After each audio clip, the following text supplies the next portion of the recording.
भद्रक जिलार तिहिड़ी पुणी सामना को आसी एक लज्जाजनक घटना। जड़े नाबालिका गणदुष्कर्म अभियोग में पुलिस 2 जन अभियुक्त गिरफ्त कर घटना को नहीं समग्र अंचल में चांचल्य खेली।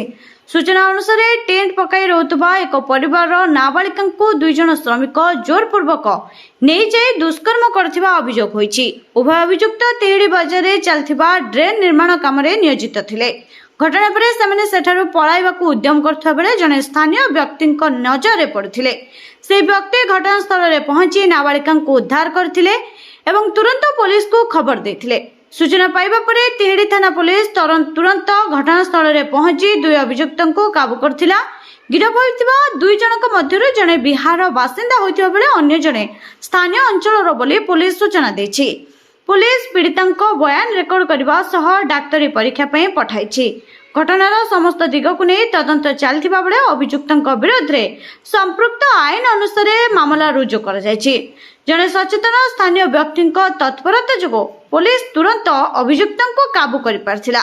तेबे घटना पर तिहिड़ी अंचल में सुरक्षा व्यवस्था और महिला सुरक्षा को नहीं पुणी थे प्रश्न उठी। तदंत शेष पर पुलिस पक्षर अधिक सूचना दिया बोली कहुछि।